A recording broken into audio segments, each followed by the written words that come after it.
శ్రీ కాసు convention హాల్లో రజకుల ఆత్మీయ సమావేశం జరిగింది। ఈ కార్యక్రమానికి ముఖ్య అతిథిగా నసరాపేట శాసనసభ్యులు శ్రీనివాస్ రెడ్డి మరియు రజక నాయకులు, కార్యకర్తలు, మహిళలు, అభిమానులు పాల్గొన్నారు।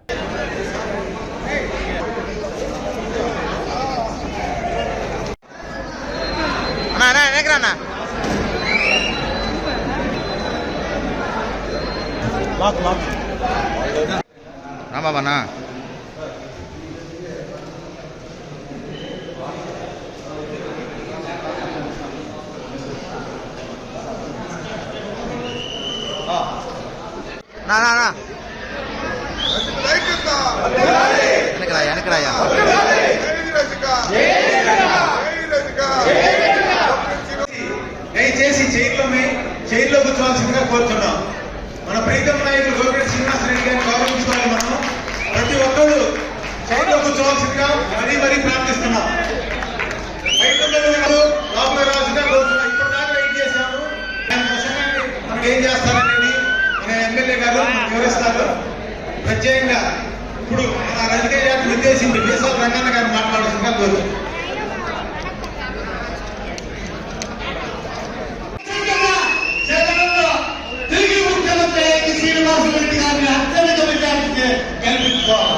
తర్వాత మనం బీసీలో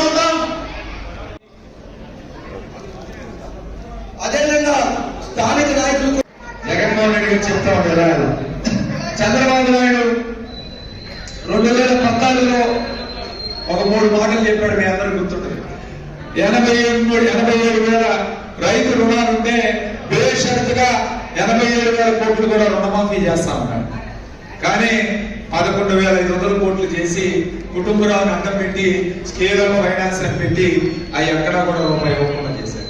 మళ్ళీ డ్వాక్రా అక్క చెల్లెలకి రుణమాఫీ చేస్తాను, బంగారం ఇంటికి తీసుకొచ్చిస్తానని చెప్పి, కానీ ఒక్కడు కూడా రాలేదు। గోడ మీద రాపించాడు, బాబు వస్తే జాబ్ వచ్చింది। 30,000 ఉద్యోగాలు ఇచ్చి 5 సంవత్సరాల కాలంలో మరి బాబు వస్తే జాబ్ వచ్చేదానికి అర్థదానం చేశారు।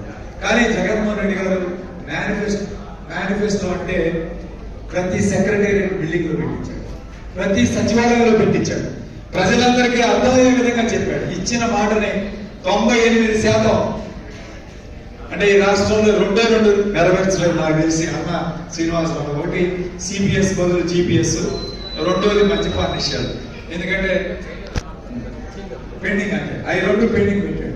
సో 98% హామీలు నెరవేర్చిన ముఖ్యమంత్రి ఎవరైనా ఉన్నారంటే జగన్మోహన్ రెడ్డి। సో ఆయన మాట చెప్తే ప్రజలు నమ్ముతారు, ఆయన మేనిఫెస్టో చెప్తే ప్రజలకు విశ్వసనీయత ఉంది, ప్రజలు ఖచ్చితంగా ఆయన చెప్పిందే చేస్తాడు, చేసేదే చెప్తాడని ఆయన ఒక మంచి పేరు।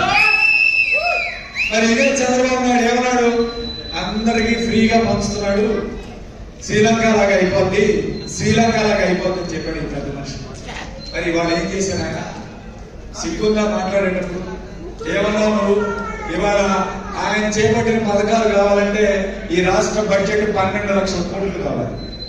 మనకి ఇప్పుడున్న బడ్జెట్ 2,38,000 కోట్లు అయితే ఆయన చేపట్టిన పథకాలన్నీ పెట్టాలంటే 12 లక్షల కోట్లు కావాలి సంవత్సరం, 5 రెట్లు।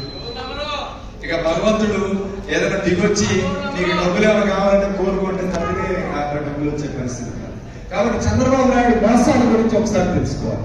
ఈరోజు మేనిఫెస్టోను కూడా మోసం చేసి గతంలో ఇచ్చిన హామీలు నెరవేర్చుకోకపోతే వెబ్సైట్ లో నుంచి అంటే మీడియా నుంచి లోపల తీసేసి ఆ మేనిఫెస్టోని చెత్తపట్టులో పడేసిన వ్యక్తి చంద్రబాబు।